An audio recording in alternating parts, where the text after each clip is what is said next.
with you and Zach, like one of you suggested, hey, have you invested in a microphone? It won't sound so hollow. Mm. That helped a great deal. Yeah.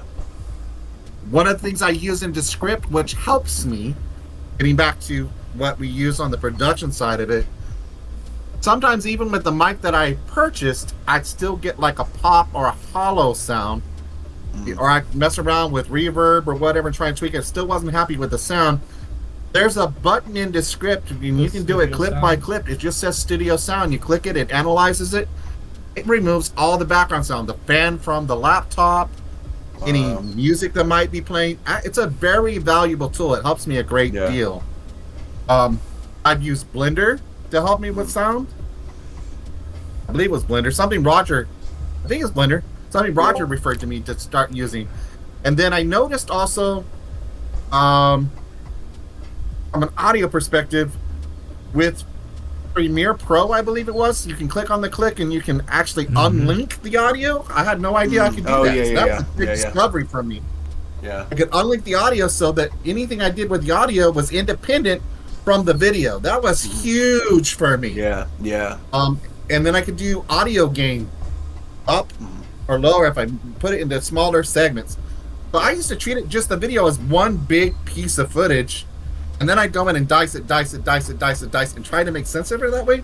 And I changed my approach. Yeah. Now I get the footage, but I go in and I make dice, and I'm treating each piece of footage as the star while I'm working on it. Audio, I do completely separate now, pretty much, except for my narration. Like when I'm adding a sound effect, I'm looking for that sound effect. I'm overlaying it just to that segment. Yeah. And it might take me a little longer, but I'm finding far better results from that because then I hear it in real time. I'm like, oh yes, that works. I can still hear myself, and the sound effect is there, but it's not the star. Yeah. I learned to make things set a nuance with sound as opposed to it being overbearing. And getting back to something you said, Roger, because we talk a lot in our video game channel when we're streaming. But it's our banter, kind of pain and panic. I kind of think about ourselves. But we do also try to stop long enough when there's a monologue or a dialogue or an intro. We do our best not to talk over those moments, because when we're playing video games, yes, we recognize our playthrough is part of what people are going to come from, but the game is also the star of the show. We're kind of we're players in the storyline, and I think that's the way we approach it, don't you? That's the way we approach it. But with my problems with audio is at first, like he said, I was doing audio and the video game all as one track. I wasn't able to do as much sound editing as I wanted to. So I had to kind of force myself to learn how to separate the audio tracks. So if I wanted to add in a sound effect somewhere in the middle of the video, I could. Yeah. It was a huge problem for me because editing in general, I get overwhelmed looking at it. Yeah, it is overwhelming. It really is. And this is one approach that, obviously, going back to the way you guys do it, I use DaVinci, like I said, and Adobe is kind of like Adobe's very similar to DaVinci and how it works. The way you can split the audio. So with videos that I do, I have my microphone separate, which records through my laptop. I have my camera separate, which is my phone. I use my phone for a camera, and then I've got to sync it up, and that's a pain in the ass as well. Like that's a tough. Like there's a couple of videos that are mine that like no one will notice it unless I say it. My Sky High video is like 1 second out of frame with the audio and the video. I'm like, fuck, it's so annoying. But like because I did it, I'd have to redo the video all again. And going back into editing a little bit and audio stuff. I mean, I don't know if I'm just weird with the way I do it, but like I edit the video, I split it all up, I edit it, do it all, and then I render it, and then I add my sound effects and my kind of like my effects for that. Do you do that the same way, or do you do it all in one go? No, that's exactly what I'm saying, Zach, is that I originally did it all in one go. Yeah. And I was wondering why I wasn't getting the results I wanted. And it's because I didn't have layers, I could. Yeah. one, I didn't know how to separate sound, how to unlink things for things. I have no idea how to do that. I'd be like, well, gosh, I want to add this effect right here. Yeah. How do I do that though? It's all one sound now. Yeah. And I find I would, even when I was successful finding the right sound effect, I would try to add it after doing everything in one fell swoop, right? And I couldn't even hear the sound effect. Yeah. You can't hear it, no matter how much I try to turn up to make it louder. I still can't hear it. It's muddled. It's like it might as well not even be there. Well, let's get it to the presses, because I give myself a deadline. And I'm like one of those people's like, well, I said I was gonna publish the video on this time, and I don't care if it's imperfection or not. Let's get it out there. Yeah. With darker things, because I like what he's doing with this channel. It's become a really good thing for him. Yeah. And one of his video series on it, he was producing quite fast, and I said, if you produce a little bit slower, spend some more time on it. Yeah. Do the editing you truthfully want to do with it. If it takes you 2 weeks to produce an episode, let it take 2 weeks so it's perfect. Oh yeah, 100%.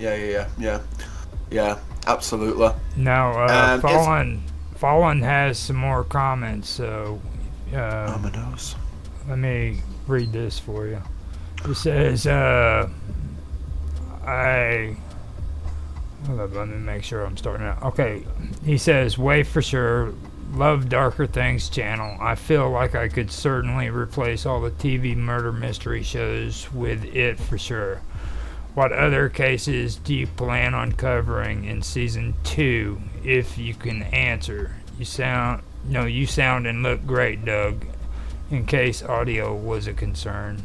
And then he goes on to say, editing is rough, partially why I like to update raw videos, but with the type of videos you do, it doesn't have a choice a lot of the time. I salute you for sure. You are doing an amazing job with your editing. So he had a question there. Yeah, so season 2, whether I've technically announced it or not, it's subtle, it's already started. And you'll notice there's a new intro that Roger helped me with. That's to kind of announce that, hey, this is season 2. And I think that's the way I'm gonna do it. I'm gonna mark new seasons with a different introduction. Nice. And it kind of, you'll get a hint of who the primaries are going to be, and there's still going to be like digest versions, how I kind of played around with that with like Timothy McVeigh. I just kind of gave him a little blurb. And if I do a digest version, maybe one season, I can actually do a full-on deep dive on an individual. So Dahmer was meant to be quote-unquote part of season 1. Season 2. He's supposed to be the start of season 2. It kind of been a kind of a bridge between 1 and 2, so to speak. It's the way that kind of turned out. But I don't mind. If you've noticed, there's a spinning cube in the new intro that Roger was an integral part. That's his baby, where you see the face of Dahmer, and you should see the face of Marshall Applewhite, Lizzie Borden, and Eileen Wuornos. So those are definitely people who are coming out in season 2. Nice. And I think I was inspired by Zach to look outside the United States, and it may not be someone he referenced for me, but I believe I'm going to do something on the Cray twins. Oh, nice. So I'm going to probably cover the Cray twins. Ronnie and Reggie Cray. Oh, yeah. They were some sick fuckers, man. They were crazy. They were so good. Nice. That's kind of the direction I'm going. So I think those are all I'm going to cover pretty much for the second season. In season 3, I think I haven't given the ladies a lot of attention. Just Eileen Wuornos and Lizzie Borden. I'm going to be looking at like Susan Smith, Jodi Arias, and other compelling Candy, but I can't remember her last name. Just concentrate on some kind of like a snapped darker things style for season 3. And I'm definitely looking, guys, anytime you notice, I'll say, hey, if you want to hear someone cover, you want a story represented, give me that suggestion, because I'd love to go down that deep rabbit hole for you. Be your guy to bring you that story to life. 100%. Now, 100%. on the lore and everything, now Zach might know this story too because he's over there in England, but I keep forgetting his name, but it was, what was it? Something Hills Jack, where... Jack the Ripper? No, it was actually before Jack. No, it might have been... It's actually been Hills. long going. Ooh. Jumping Hill Jack or something like that. It was supposed to have been a mysterious phantom kind of guy who could literally jump from rooftop to rooftop and vanish without a trace. In England. Oh, interesting. I've never heard of that one. Yeah. I've never seen. I've never heard that one. I'm going to have to look into that. But Yeah. I was wanting to get into that, and I haven't gotten around to it because, as you know, I do my weird stuff. So, There is one that is very, very close to me. Literally, where it all happened is literally, oh gosh, about 40 minutes from me, and there was some messed up people. And the main one, Myra Hindley. She was she was very weird. She was a very, very dark. It was like kind of like a Bonnie and Clyde kind of situation. There was two. There was a male, female. And there's been, even to this day, not all of the bodies have been found where they were buried. Like, even this day. And that must have been about, at least 50 years ago. Maybe even a bit less, a bit more. I think it was like late 60s, early 70s where I think they got caught like late 70s, but even to this day, like, not all of the bodies have been found of all the kids that they kidnapped and everything. Crazy. That's 40 minutes away from me. That's mad. That crazy. got some We good have something information. in Texas of the whole myth with Halloween and the poison candy. In Texas, we actually had a woman, and I think it was in Houston, for about 4 years was killing kids on Halloween night by giving them poison candy and razor blades. Wow, that's crazy. That could have been how it started, being honest. If Yeah. And then getting back to, like, I think I saw Fallen say something on there briefly. Am I open to suggestions? yeah. Absolutely open to suggestions. I kind of thrive on that sort of thing because I want to build community.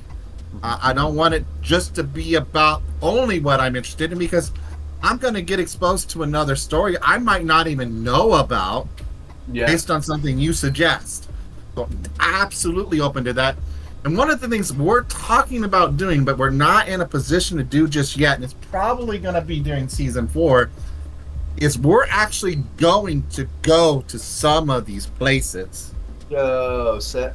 That sounds So nice. that we can explore the darker things. We've got the Black Swan Inn right here in San Antonio. Wow, That's nice, supposed to be nice. haunted.